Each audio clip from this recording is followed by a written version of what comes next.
Kesho kutwa mnakwenda katika mapambano mimi ya mipira na mechi kubwa.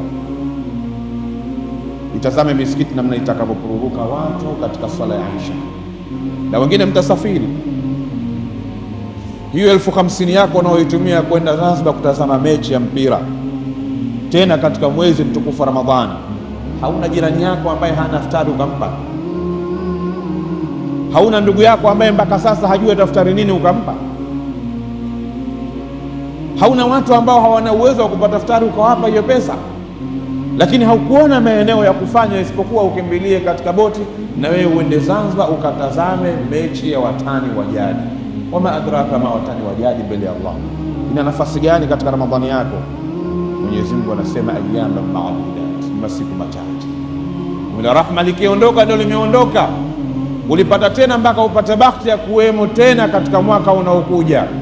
Litakuja 10 la maghfira nalo pia litaondoka, litakuja 10 la itq minan nar nalo pia litaondoka. Nenda kajitathmini, kajitazame, ayyukum ahsanu amala, ni wapi umefanikiwa kuwa ahsanu amala na ni wapi unahitaji jitihada ya ziada, ili na wewe utakaporejea kwa Mwenyezi Mungu Subhanahu wa Ta'ala tuwe ni wenye kufaidika na haya masiku ambayo mwenyewe Subhanahu wa Ta'ala ameyaita ayyaman ma'dudat. Tumombe Mwenyezi Mungu aendelee kutuwafikisha kama ambavyo leo tumeipata nafasi hii, basi tuendelee kuipata kwa ajili ya kuzitafuta radhi zake Mwenyezi Mungu Subhanahu wa Ta'ala.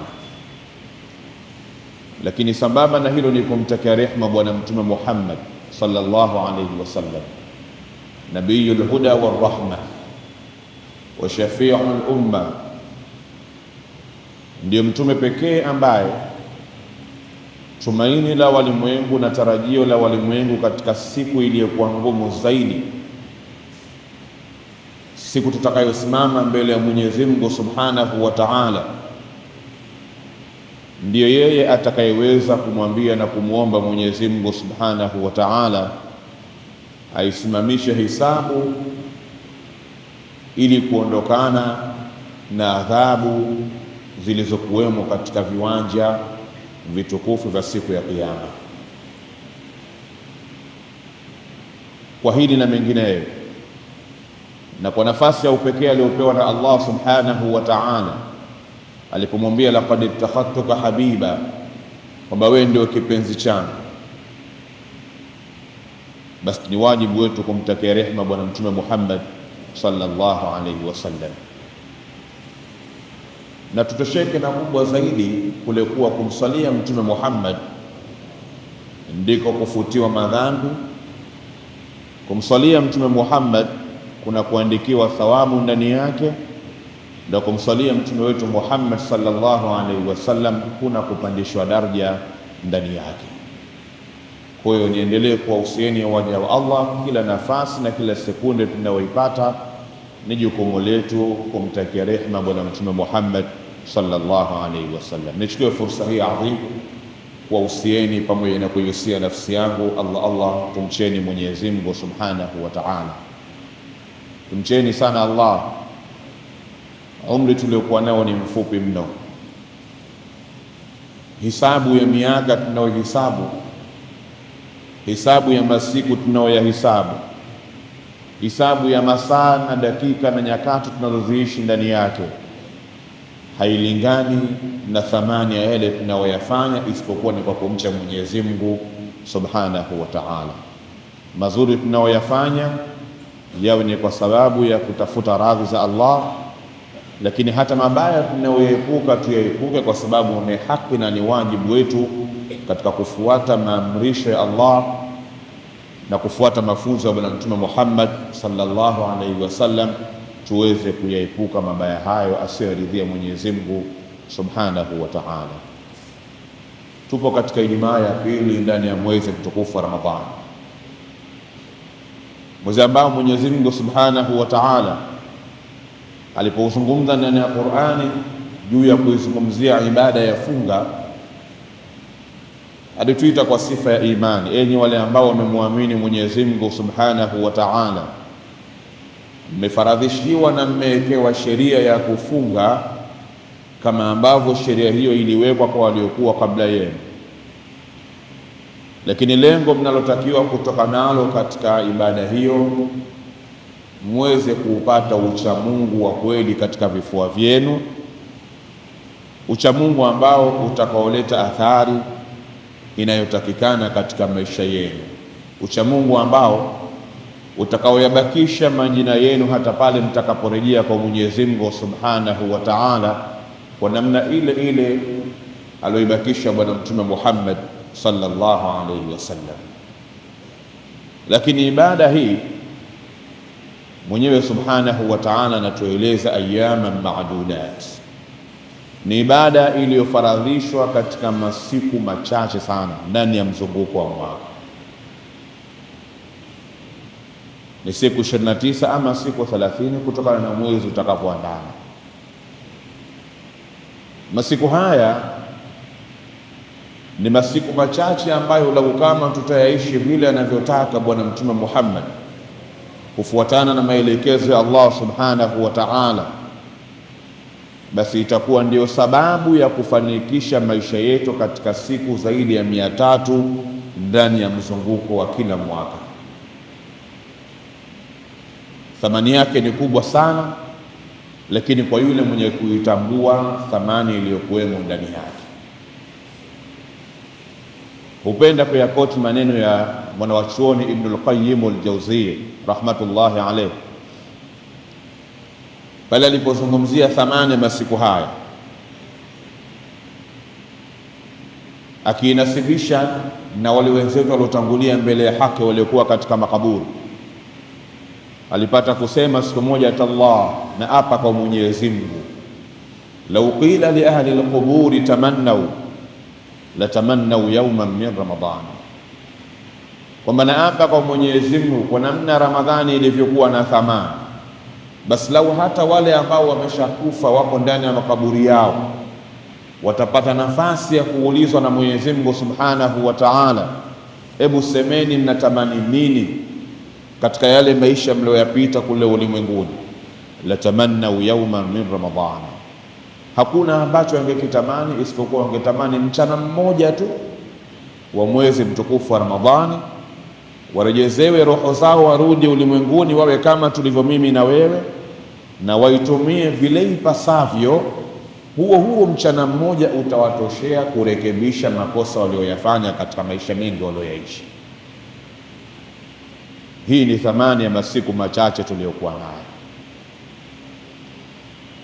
lakini masiku ambayo Mtume Muhammad sallallahu alaihi wasallam akiyazungumza yule ambaye ameyafanyia kazi vyema, ameyatendea haki vile anavyotaka Mwenyezi Mungu Subhanahu wa Ta'ala, basi Ramadhani kumalizika kwake ni kusamehewa madhambi yake yote aliyoyafanya katika umri wake.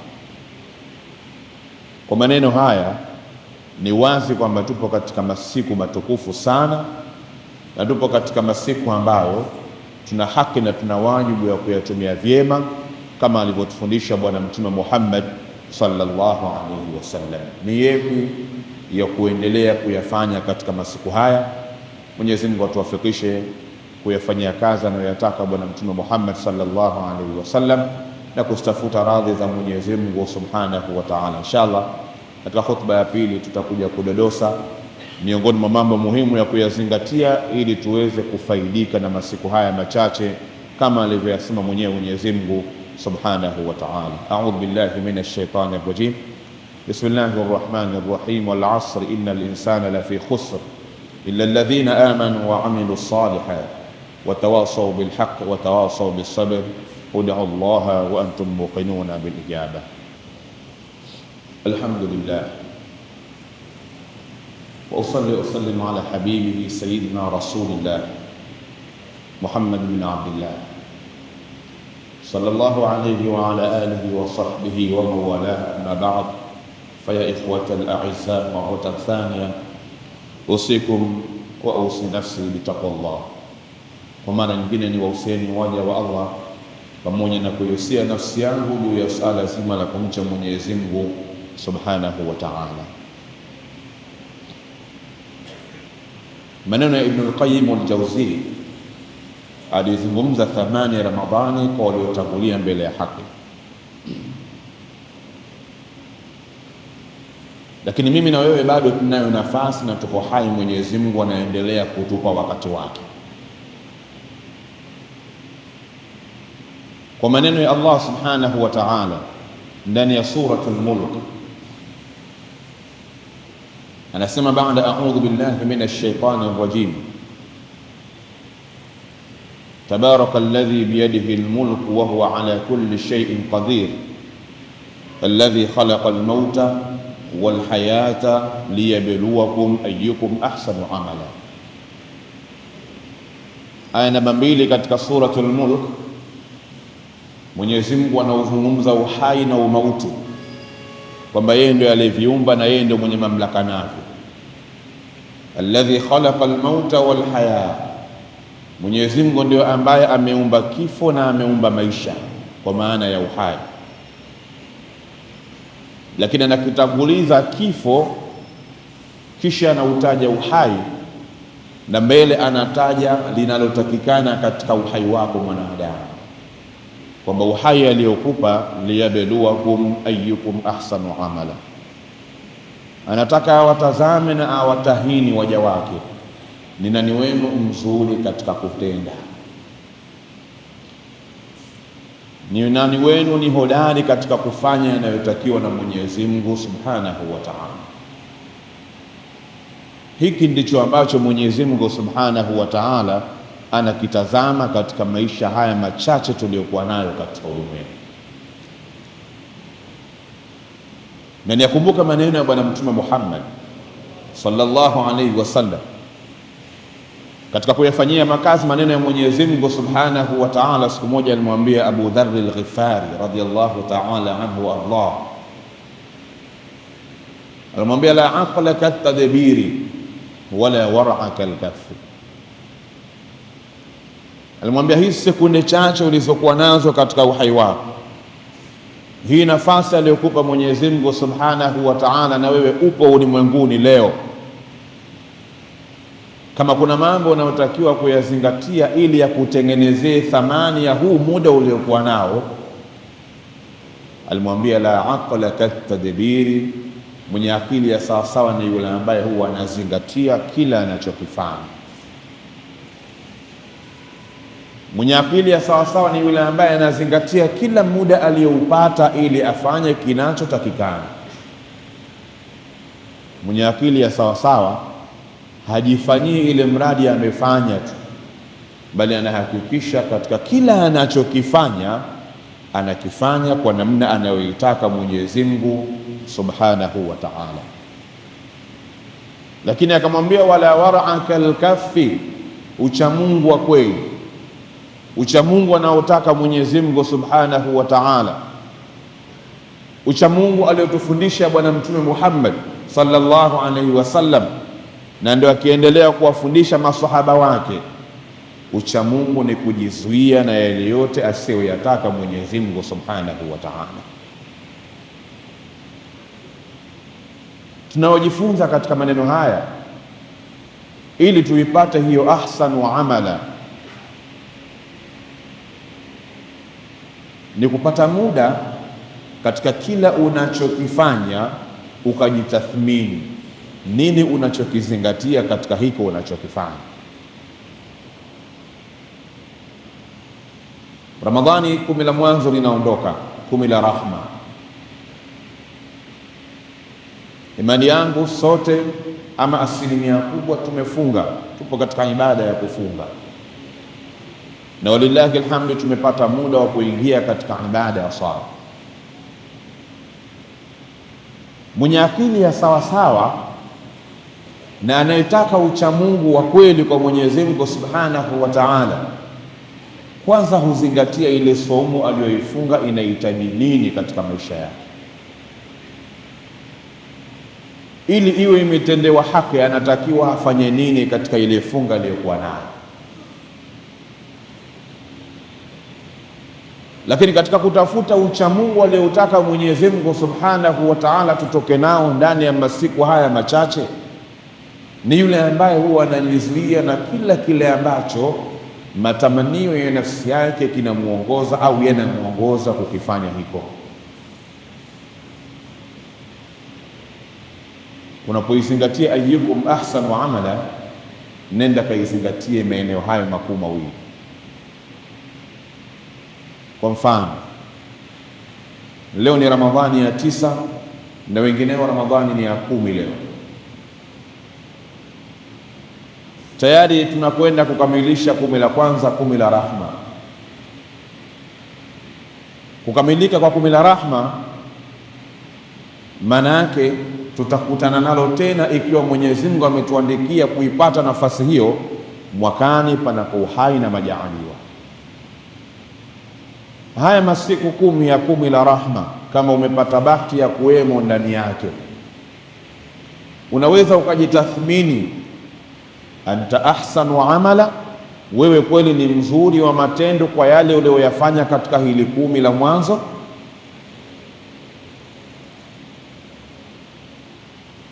Pakizungumzwa wale ambao wamepata bahati ya kufaidika na 10 la rahma, wewe ukijitathmini mwenyewe kwa haraka haraka, upo ndani ya hao?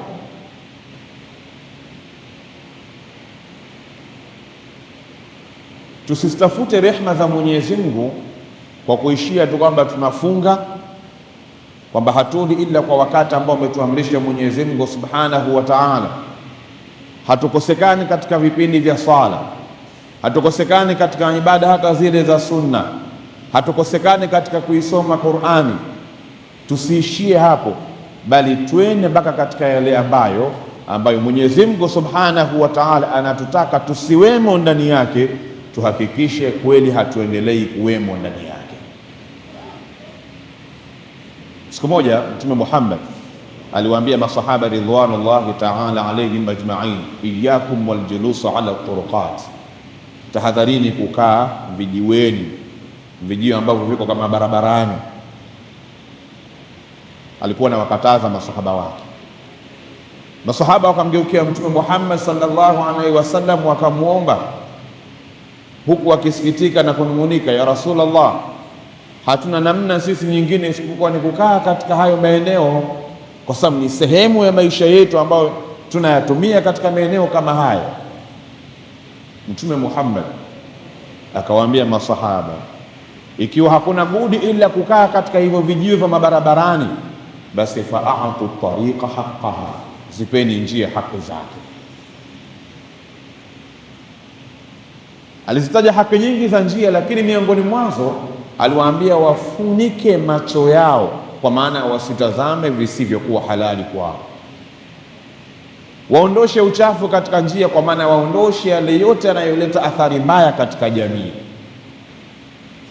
Kwa nyakati za Mtume Muhammad sallallahu alaihi wasallam, vijiwe vilibaki ni vya barabarani, hawakuwa na mitandao. Lakini kwa nyakati tulizokuwa nazo, hata simu yako pia ni kijiwe cha barabarani, TV yako nyumbani pia ni kijiwe cha barabarani, mitandao unayoitumia pia ni vijiwe vya barabarani, kwa sababu yale ambayo pengine ulikuwa uyaone kama ungelikaa kijiwe cha barabarani, kwenye mitandao ndio unayaona zaidi. Yale ambayo pengine ukikaa mbele za watu utaona haya kutazama kwa sababu ya kanzo ulioivaa, kwa sababu ya ile shiari ya Uislamu unaojitangaza nayo, lakini pale utakapokaa faragha peke yako na ukaitumia mitandao yako, yawezekana ukawa ndio uko huru zaidi na ukayafuatilia sana. Mtume aliwaambia masahaba, funikeni macho yenu. Aliwaambia masahaba, ondosheni madhara katika vijiwe vyenu. Saumu tunaoifunga na 10 la rahma linapoenda kukamilika, Qur'ani unaoisoma, sala tunazozisali, tarawihi tunazozishiriki, zinatusaidiaje kufunika macho yetu na vile ambavyo sio vya halali kwetu? Yawezekana ukawa unasali, lakini baada ya hapo sala zako hazina faida yoyote. Ndio yale maneno ya yule bwana aliyoshiriki katika moja ya darasa ya wanawachuoni, bwana mkubwa alipokuwa akisomesha faida ya istighfari na nyiradi za baada ya sala, akamwambia kwamba yoyote atakayesoma subhanallah mara 33 baada ya sala, walhamdulillah mara 33, Allahu akbar mara 33, mara hizi 99 mwenye kuzisoma baada ya sala, ni sawa sana amepanda kwa kila mara moja mti mmoja katika pepo ya Allah. Bwana mmoja akamuuliza, bwana mkubwa, ikiwa kila ukisema subhanallah umepanda mti mmoja peponi. Maanake mimi peke yangu nikifanya mara 99 nimepanda miti 99, na huyu wa pili naye akifanya akafanya hivyo hivyo, na huyu naye akifanya ni hivyo hivyo. Kwa siku tukifanya hivyo mara 5, hiyo pepo si itakuwa pori tena? Maanake kila siku tunapanda miti tu. Yule mwana wa chuoni akamtazama akamwambia, ni kweli, lakini na mitaimbo tunaoitumia kuingolea miti ambao tunaoipanda baada ya ibada zetu za swala ndiyo mingi zaidi kuliko miti tulioipanda baada ya kumaliza swala zetu. Akiwa na maana kwamba yale mazuri tunayoyafanya na jirada ambazo tunazifanya baada ya swala tunakwenda kuziharibu kwa madhambi mengi zaidi kuliko thawabu chache ambazo tumezitafuta katika vipindi tulivyovipata. Ramadhani inaondoka. Mwenyezi Mungu ametupa nafasi, anatutazama ayyukum ahsanu amala, uzuri wa matendo yako ambayo Mwenyezi Mungu Subhanahu wa Ta'ala anataka auone ni yale matendo ambayo saumu uliokuwa nayo, Qur'ani unayoisoma, amalati za khairi zote ambazo unazozifanya zifungamane na maneno ya Bwana Mtume Muhammad sallallahu alaihi wasallam, la aqla katadbiri wala war'a kalkafi. Nasema haya kwa sababu tupo vijana wengi na maisha yetu yanazingatia ibada, maisha yetu yanategemea ibada za Mwenyezi Mungu Subhanahu wa Ta'ala, lakini tumeipata nafasi hii ya kuwemo katika Ramadhani hii, basi ni wajibu wetu kuitumia kwa namna anayoitaka Mwenyezi Mungu Subhanahu wa Ta'ala. Nenda kajitathmini katika Ramadhani ulioianza mpaka leo, katika maeneo gani wewe ni ahsanu amala kwenye Qur'ani? Kama ndivyo, ongeza juhudi zaidi katika kusali. Kama ndivyo, ongeza juhudi zaidi. Usiende kujitathmini katika masiku ambao umeanza mpaka leo kwa kutazama tokea Ramadhani imeanza mpaka leo, futari gani sijaifutari iliyokuwa nzuri. Usiende kujitathmini kwamba toka Ramadhani imeanza mpaka leo namna gani mkeo amepata muda wa kukaa jikoni kukuhangaikia wewe, lakini bado kuna vitu hajavifanya vile vinavyotakikana. Mkeo anakaa jikoni toka asubuhi mpaka jioni kukuhangaikia wewe, haumuhimizi kuhusu sala, haumuulizi kuhusu sala, haumuulizi kuhusu nyiradi, haumuulizi kuhusu kuisoma Qur'ani ya Allah, haumuulizi kuhusiana na kutekeleza yale ya lazima ndani ya mwezi mtukufu Ramadhani. Lakini utakapoingia mezani baada ya magharibi ukauonja uji kauona umezidi pilipili, utamwambia mkeo, mbona pilipili leo imezidi? Kabla haujauliza pilipili imezidi, muulize amesali. Utamuuliza mbona leo mafuta yameongezeka katika iftari? Tutatiana mapresha. Kabla haujamuuliza presha ya mwili wako, muulize kuhusiana na presha ya siku ya Kiyama mbele Allah.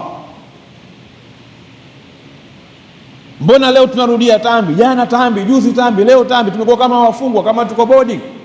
Kabla hujamuuliza hayo, muulize amefanya kipi katika amali za kheri ndani ya siku yake. Umepika leo iftari 5 mke wangu, umepata kweli muda wa kusali? Muulize hayo. Umepika leo iftari 5 kweli mke wangu, umepata muda wa kufanya nyiradi? Umesoma Qur'ani? Niliwaambia katika khutba iliyopita, kuisoma Qur'ani ndani ya mwezi wa Ramadhani sio lazima uwe unaujua msahafu mzima. Kwa kuwa hujui kusoma msahafu mzima, iwe ndio umetayari umepata mseleleko, umepata mwanya wa kujificha ndani yake. Hata kama unaijua kul huwallahu, soma hiyo hiyo, na usije ukaisoma kwa idadi kwamba 3 zinatosha. Kadiria, lau kwa spidi yako ungeweza kuisoma Qur'ani juzuu nzima, ungetumia dakika ngapi? Kama ungetumia lisali moja, soma kul huwallahu kwa muda wa lisali moja. Ungetumia nusu saa, soma kwa muda huo. Mwambie Mwenyezi Mungu Subhanahu wa Ta'ala, sijaweza kuisoma Qur'ani nzima, nimesoma hizi kwa muda ambao ningeweza kuisoma juzuu nzima.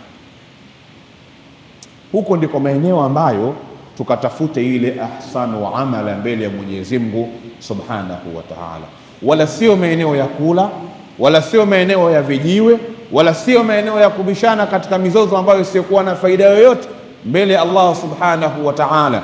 Kesho kutwa mnakwenda katika mapambano mimi ya mipira na mechi kubwa, Itazame misikiti namna itakavyopururuka watu katika swala ya Isha, na wengine mtasafiri. Hiyo 50,000 yako unaoitumia kwenda Zanzibar kutazama mechi ya mpira, tena katika mwezi mtukufu wa Ramadhani, hauna jirani yako ambaye hana iftari ukampa? Hauna ndugu yako ambaye mpaka sasa hajui daftari nini ukampa? Hauna watu ambao hawana uwezo wa kupata iftari ukawapa hiyo pesa? Lakini haukuona maeneo ya kufanya isipokuwa ukimbilie katika boti na wewe uende Zanzibar ukatazame mechi ya watani wa jadi. Wama adraka ma watani wa jadi mbele ya Allah, ina nafasi gani katika Ramadhani yako? Mwenyezi Mungu anasema ayyaman ma'dudat, ni masiku machache. Kumi la rahma likiondoka ndio limeondoka, ulipata tena mpaka upate bahati ya kuwemo tena katika mwaka unaokuja. Litakuja kumi la maghfira nalo pia litaondoka, litakuja kumi la itqu minan nari nalo pia litaondoka. Nenda kajitathmini, kajitazame, ayyukum ahsanu amala, ni wapi umefanikiwa kuwa ahsanu amala na ni wapi unahitaji jitihada ya ziada, ili na wewe utakaporejea kwa Mwenyezi Mungu Subhanahu wa Ta'ala tuwe ni wenye kufaidika na haya masiku ambayo mwenyewe Subhanahu wa Ta'ala ameyaita ayyaman ma'dudat. A'udhu billahi minash shaitani rrajim. Bismillahir rahmanir rahim. Inna Allaha wa malaikatahu yusalluna وحققنا بالتقوى والاستقامة وأعذنا من موجبات الندامة في الحال والمال إنك سامع الدعاء. عباد الله، إن الله يأمر بالعدل والإحسان وإيتاء ذي القربى وينهى عن الفحشاء والمنكر والبغي يعظكم لعلكم تذكرون.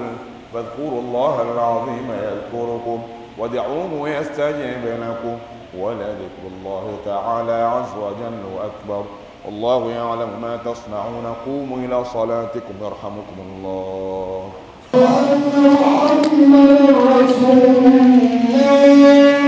حي على الصلاة، حي على الفلاح، قد قامت الصلاة قد قامت الصلاة.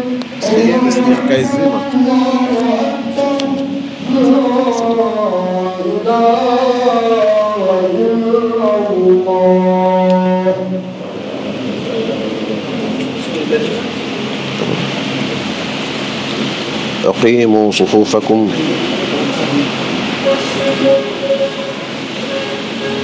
أقيموا صفوفكم.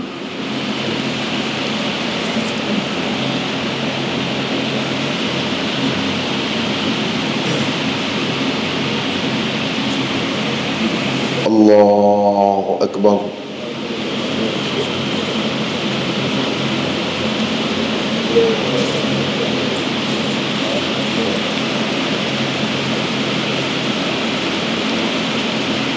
بسم الله الرحمن الرحيم.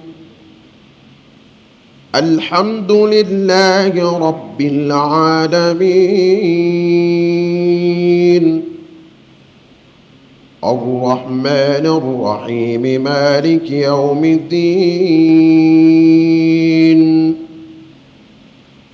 إياك نعبد وإياك نستعين. اهدنا الصراط المستقيم، صراط الذين أنعمت عليهم غير المغضوب عليهم ولا الضالين.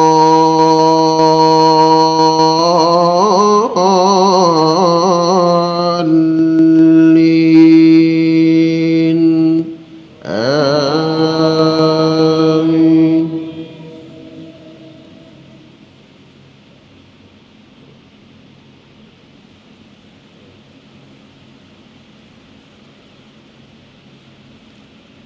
يا أيها الذين آمنوا إذا نودي للصلاة من يوم الجمعة فاسعوا إلى ذكر الله وذروا البيع، ذلكم خير لكم إن كنتم تعلمون. فإذا قضيت الصلاة فانتشروا في الأرض وابتغوا من فضل الله واذكروا الله كثيرا لعلكم تفلحون. وإذا رأوا تجارة أو لهوا انفضوا إليها وتركوك قائما قل ما عند الله خير من اللهو ومن التجارة والله خير الرازقين.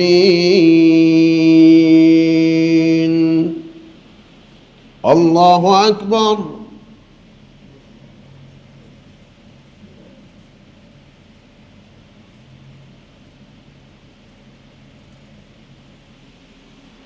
سمع الله لمن حمده.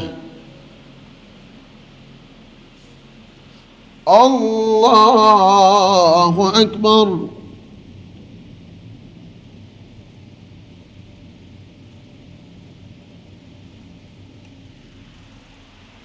الله أكبر.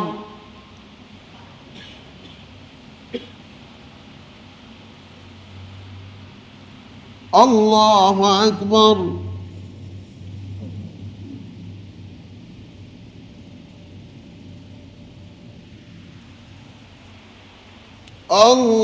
الله أكبر. بسم الله الرحمن الرحيم. الحمد لله رب العالمين الرحمن الرحيم مالك يوم الدين. إياك نعبد وإياك نستعين. اهدنا الصراط المستقيم صراط الذين أنعمت عليهم غير المغضوب عليهم ولا الضالين. آمين.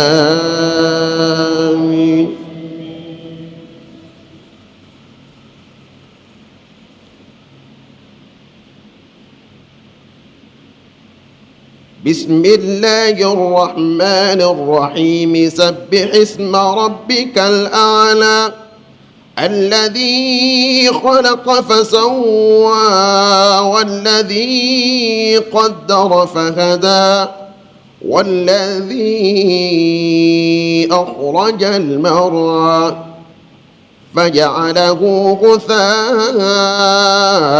أحوى. سنقرئك فلا تنسى إلا ما شاء الله إنه يعلم الجهر وما يخفى. ونيسرك لليسرى فذكر إن نفعت الذكرى. سيذكر من يخشى ويتجنبها الأشقى الذي يصلى النار الكبرى ثم لا يموت فيها ولا يحيا. قد أفلح من تزكى وذكر اسم ربه فصلى. بل تؤثرون الحياة الدنيا والآخرة خير وأبقى. إن هذا لفي الصحف الأولى صحف إبراهيم وموسى. الله أكبر.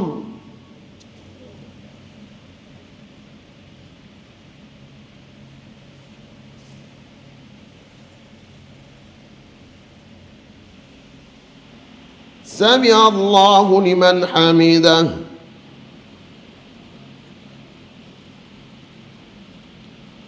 Allahu akbar.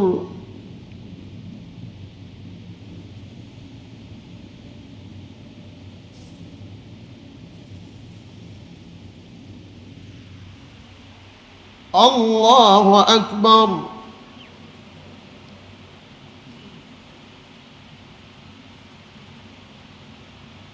Allahu akbar.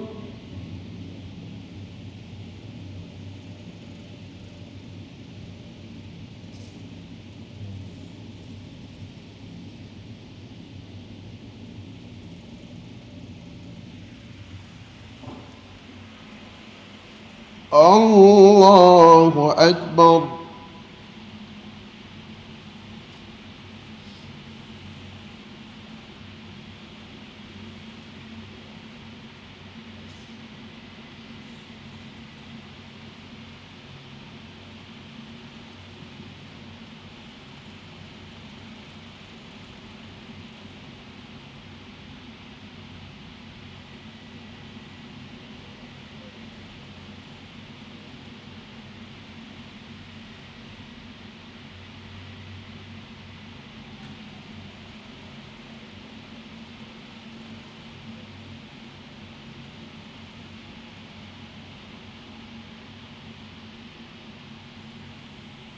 السلام عليكم ورحمة الله. السلام عليكم ورحمة الله.